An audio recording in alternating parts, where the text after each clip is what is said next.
The Chicago Bulls don't get a victory in their second summer league game, but Buzelis shines in the second night in a row for the Chicago Bulls. We're going to talk about him plus the other Chicago Bulls that had a big game tonight in their loss to the Golden State Warriors. We're going to get into all that and more. But first, we got to play that intro. Tuned in to Chicago Bulls Central, your number one place for all Chicago Bulls news and content. I see red, I see red, I see red, I see red, yeah, I see red, I see red, I see red, I see. What's going on, Bulls fans? Welcome to another episode of Chicago Bulls Central, your number one spot for everything Chicago Bulls related. I'm the host, Haize, but more importantly, you guys can follow the channel at Bulls Central Pod on every social media platform we happen to be on.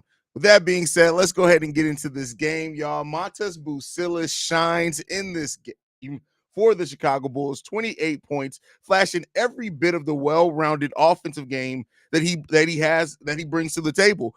This was one of the games where he still didn't shoot the ball overly efficiently. 10 of 22, not terrible either. 28 points, five rebounds in this game, 2 steals on top of it. But you got to see the way Buzelis scored tonight. And what did I talk about? It's about the process, not necessarily the stat when you're looking at summer league play. Buzelis in this game showed everything. 4 of 8 from three-point range, hitting some step back three-pointers in defenders' faces. Of course, that separation may not be the same in the NBA level, but it's about the process and what he uses to get there. Always moving without the ball. Buzelis is just such an intelligent player that I think that's what you're seeing the most on display here for Buzelis is the intelligence that he has on that offensive side of the ball. And defensively, it wasn't bad for Matas at all tonight either, right? On ball was a little bit better than what it was the night before. But the decisiveness offensively. He is, I think it was Doug Tonis who, after the first game, tweeted that Buzelis is the anti-Patrick Williams. And I initially looked at that, I was like, come on, Doug, let's not do it that way, bro. But then in looking at this just objectively, how passive Patrick Williams can be on offense, Buzelis is aggressive in those areas. And I'm not comparing the players overall or anything like that. They're very different. Matas is more offensive. Patrick Williams is more defensive. But Buzelis just does not back down offensively. And you see how he's thinking over the course of the game all the way. He is just a dog. Very high IQ player. He understands how to take angles. He knows when he has that inside shoulder on a player that he can get to the rim. We saw dunks in this game by Buzelis. We saw step back three-pointers. We saw the floater game in the mid-range. Buzelis is such a polished offensive player. The one thing at that next level in the NBA that we're looking for him to really kind of shore up is that three-point shot if he can do that consistently. And I'm telling you right now, if Buzelis can develop a consistent three-point shot, he is going to be a monster offensively in the NBA. It's going to like the length, the size that he has as well to get over defenders, that float game. The one thing that we didn't see in this game tonight that we do know that he has is also that hesitation shot that he has. A lot of times we didn't get to see a lot of that. The floater we got to see a little bit of as well. But listen, this guy is a well-rounded player. Buzelis is so advanced right now, and it's good to see kind of that development from game 1 to game 2. It's about, again, the process on how he gets there.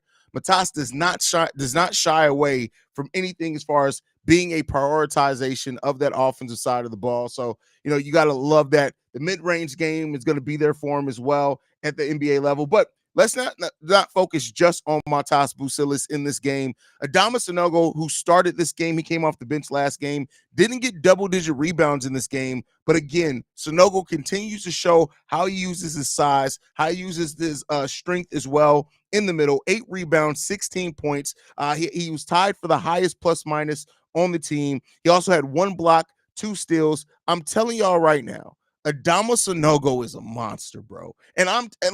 The future of Adama Sanogo may just be a high-level big man coming off the bench, but you're even seeing it in this game from Sanogo, his ability to play in the pick and roll. That was one of the more concerning things for him coming out of college, is how well he was going to adapt to the speed on the pick and roll in the NBA. We haven't seen it a whole lot of the NBA level, but in the G League, in the Summer League, he's shown that he has the intelligence mixed with enough speed and length to be able to be pretty solid in that pick and roll offense, pick and roll defense for the Chicago Bulls. But again, Sanogo, he just understands his role so well. He understands his strengths. He doesn't try to do too much. And those are all things that I mean in an extremely positive light for Adama Sanogo. He's just a dog as well. Like, and that 16 points going 6 of 11 from the field.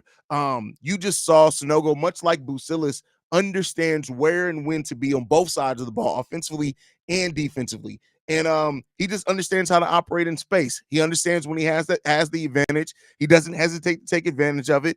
He does call for the ball as well. Adama Sanogo could be a diamond in the rough for the Chicago Bulls team, and it's one that I hope that the Bulls are ready to start using if need be, because I tell you what, you can't keep Adama Sanogo hitting on two-way contracts for too long because somebody's going to come for him eventually. So hopefully the Bulls are prepared for that because, listen, the guy, now he did have 10 fouls in this game. That is something to look at, right? You get a lot of fouls in G League competition, but outside of the fouling in that, Adama Sanogo played really well in this game. Not a big stat night for Julian Phillips tonight. He goes 1 of 9 in 30 minutes, 5 points. He did have a really good assist to Matas Buzelis dunk in this game, but he finishes with 4 rebounds, 2 assists, one steal, 1 block. I like that he was able to still contribute, even though his shot wasn't falling, going 1 of 9. But Julian Phillips got to shoot better from the field in this one. Not the best game that we saw from him before in Julian Phillips, but that kind of is what it is when it comes down to it.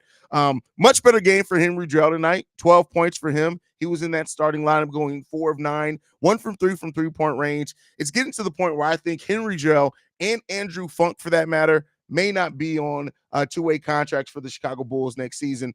Andrew Funk, 5 minutes, 0 for 2. To me, I'd almost rather give that to Stewart at this point. He has 15 points as a starting point guard, 9 assists, really good defensively as well. Not a great night, but really good defensive night for him. And despite Drell's 12 points, it was just kind of and it was better than last night's game, but still kind of Domas hasn't really done anything for the Bulls in Summer League yet, which I guess could put it at jeopardy of him getting that last two-way spot as well.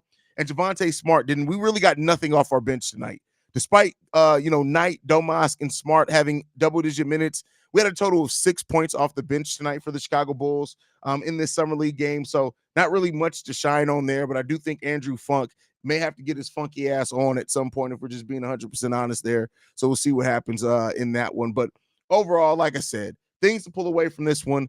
Matas Buzelis has tons and tons and tons of potential, and I can absolutely see him becoming one of the Bulls' fans' favorite players over the course of his rookie season. If you remember, and I know it didn't end this way, right? But if you remember how during Lauri Markkanen's rookie season, how it started off with Bulls fans really like, all right, who is this kid we got back for Jimmy Butler, and when is Zach LaVine going to come and make his debut after ACL injury? That was really what the mindset was going into that season after trading Julian Phillips. But then about 20 games into the season, people started realizing that, hey, this Lauri Markkanen kid may be legit, right? And I think Buzelis may have a similar impact next year on the Chicago Bulls fans and on the team, is where people initially are like, hey, this Montas kid, is he legit? Like, is he real? But then by a couple of 10 to 15 games into the season, if he hits that stride, I think Bulls fans are going to really love Matas Buzelis for his hustle, his IQ, the highlight. He's going to get a lot of highlights, whether it be dunks on the fast break playing with Josh Giddey, Ayo Dosunmu, whether it's the block shots, the weak side block shots that he gets. Buzelis is going to be a Bulls fan favorite not too shortly into his first year. Just watch what I tell you guys there. I would not be surprised at that. But in Adama Sanogo, at some point we need to get loud. Sanogo deserves some minutes at the NBA level. Like, this guy's going to go to the G League this year on a two-way contract, and he's going to look like a physical beast. He's going to get 20 and 12 again easily. And he's just sitting there in the G League. I'm not in no way saying he's going to be this great player at the NBA level, but I do think he can contribute for you. And that's something the Bulls, a team that does lack some size, is definitely going to have to look at. But let's go ahead and get your guys' comments. Let's see how you guys are feeling tonight. Deshae, just Matas. Yes, absolutely. Matas going to be real nice. He already is, bro. Like it's Matas Buzelis is a really good player. That's what I like to see from Matas. Agree with you, Sal. Completely agree with you. Matas the prey mantis is looking good. That's funny. Is that his nickname, or did you just make that up? MC season. We may have to coin that before Stacey King gets a chance and people say Stacey came up with it. Matas from Face Vigilance fell in the draft because he can't shoot and does that. Listen, I'm telling you right now.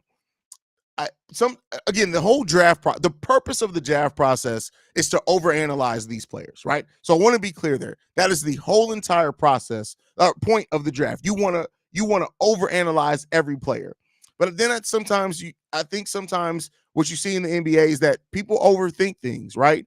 And so Matas Buzelis could be one of those guys. I'm not willing to say it yet. I got to see what he's going to do at the NBA level, how he's going to adapt to that physicality with his size, how he's going to put on size over the course of his first couple of years. But Buzelis does definitely have the potential to be a steal in this draft. Billy Donovan the third, Billy D the third, worse than Billy D. We got a number 11 pick we don't run plays for until it's garbage time. I mean, listen, the point of Summer League isn't to all of a sudden make a star player. The point of Summer League in a lot of ways is to teach, is to help jumpstart your young players kind of understanding of the system. So just look at there. We'll see what he brings elsewhere, but I'm not mad at the job Billy Donovan III's doing. I'm not. General managers will be sick. They pass on Matas. Hey, let's hope so. Let's really hope so. We got Shay in the building says Buzz needs to be a little bit more efficient. I mean, yeah, but that's going to come, right? Y'all got to remember, Derrick Rose had a terrible summer league. Not just bad, a terrible summer league. So, we'll see. We'll see. That the point of summer league is summer league's a sloppy brand of basketball anyway, if we're being honest. What Matas has shown me is that he is very competitive, and the Bulls need players like that. And his ability to move off the ball, that is something that screams out to me so much, because we just aren't a team that consistently gets movement off ball. Alex Caruso, Javonte Green were two of the best players that we had on our roster at that. Lonzo when he was healthy, but we know Lonzo hasn't been. And then I think Ayo really started being better at that over the course of the season, right? But so having two of those players that were really good at it, and Javonte and AC gone, it's good that you see a rookie coming in with that, and hopefully that's something that becomes contagious in this new system that the Bulls are going to be running. So Xander says step back three at the end was tough. Man, listen, Matas is nice, bro. He's nice, man. That guy Matas is nice. Hey, listen, I'm glad everybody's liking that. Matas got that dog in him. Yep, he definitely got that dog in him, that's for sure.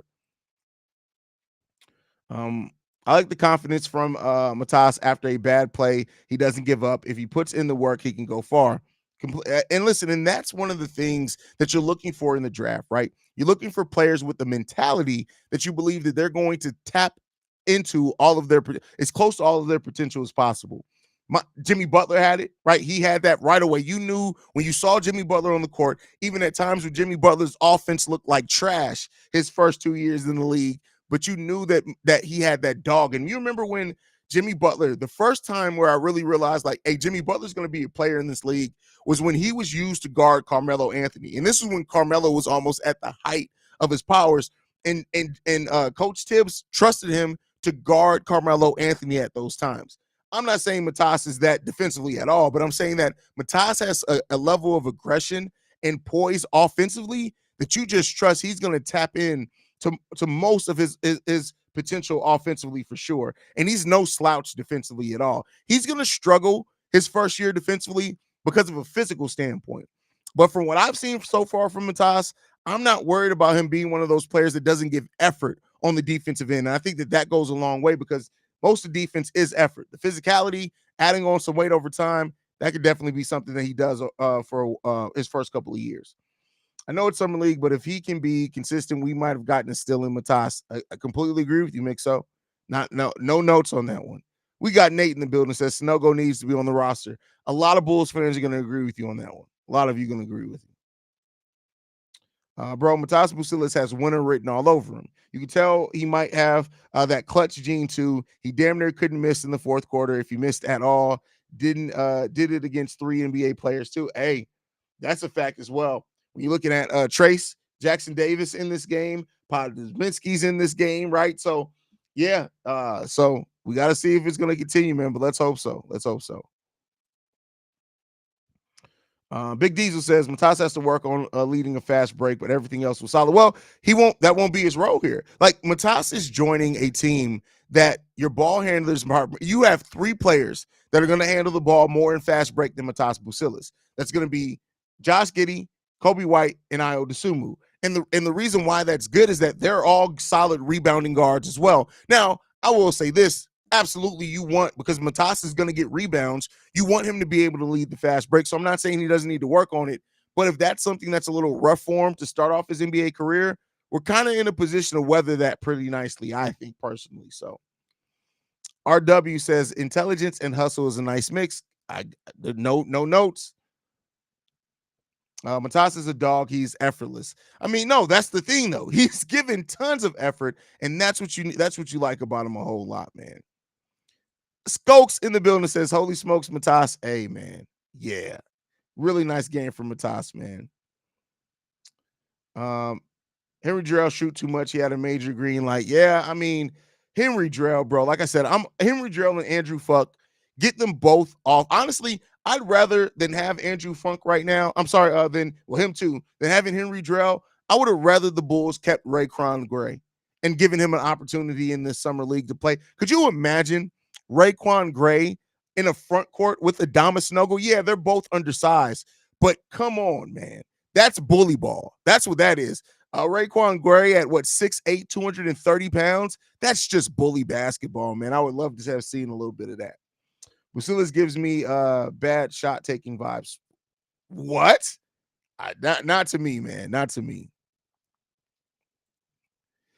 Leave Drell in Vegas. He don't need that flight home. Yeah, bro. I'm over the Henry Drell thing. I'm kind of over it, bro. Corn says, I love Sanogo's game, King. Hey, listen, Sanogo, he's a traditional big man in skill set, not in height, right? We know he's only 6'9", but he has that over 7-foot wingspan. He's just a play. Like, he's the type of physical player that we love in Chicago. Like, what Sanogo brings physicality-wise, Bulls fans will really love. Eco Bean, Sanogo has to develop a jumper. No, if you watched the G League last year, Sanogo has a jumper. He actually has a up to a 3-point jumper. Sanogo can hit a jump shot. That's not the problem. Now, it's slow still, right? But he has a jumper. They just don't use it because that's not necessarily his strength. But if Sanogo, if on a pick and roll, the guard draws in the defense to the rim, if they kick it out to Sanogo, he can hit a mid-range shot really, really good. I'm not worried about Sanogo's jump shot at all. Sanogo knows how to use his body in the paint. Completely agree with you there.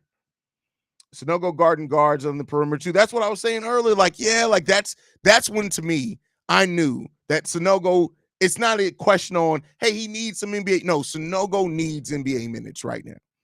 We got some real dogs that have potential to make some noise in the future for this team. Completely agree with you, Vaughn. Completely agree with you, bro.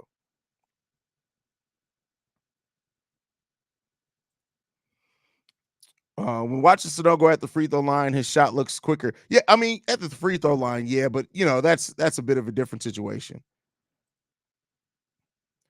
Sorry, but Drell had 3 fouls in the first 5 minutes of the game. Drell's trash. Like I said, over the Henry Drell experiment. Over it. Jalen Smith had to develop a jumper coming out of Maryland. Hopefully, Sanogo develops one too. Otherwise, he's feeling no. That's just wrong. Eco Bean, you're just talking about something you clearly haven't watched. Go and watch his G League games last year, bro. He can hit a jump shot. That's not the problem at all.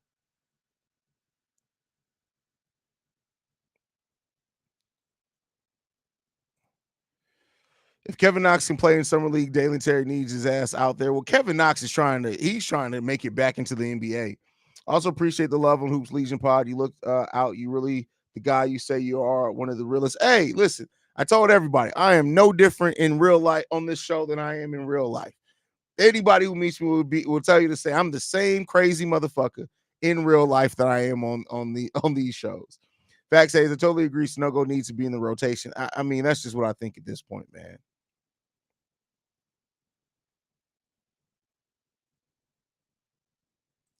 Sanogo's ceiling is Robert Williams III. Steve-O hates him. That's very different games, man. But I mean, Great to see you, Hayes. Ready to see how these young guys develop. Yeah, I mean, listen, that's the point of going younger, right? Is that's part of the journey is to really see these guys develop and see what they're going to be able to turn into, man.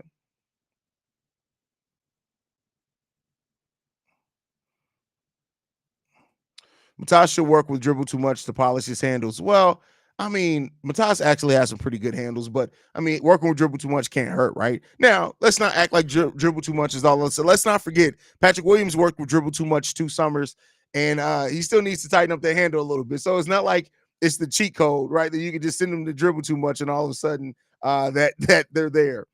Says call me crazy, but I think Buzelis got potential to get rookie of the year if Zach is gone. I mean, we'll see. I don't know if he's that's the thing though. Like rookie of the year comes so down in numbers, right? And like there are going to be rookies that are way higher prioritized in the offense than even if Zach's gone. I still think Montas is probably still going to be third at best, probably even fourth, maybe offensively. But we'll see. You never know. You never know.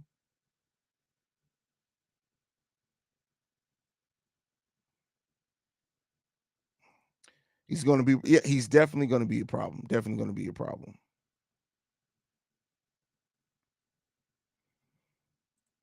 Sanogo is the Shaquille O'Neal, Shaquille O'Neal of Andre Drummond's. That's hilarious, but I know exactly what you mean. But no, see, no, that's wrong. I was gonna say that, but that wouldn't have gone over well.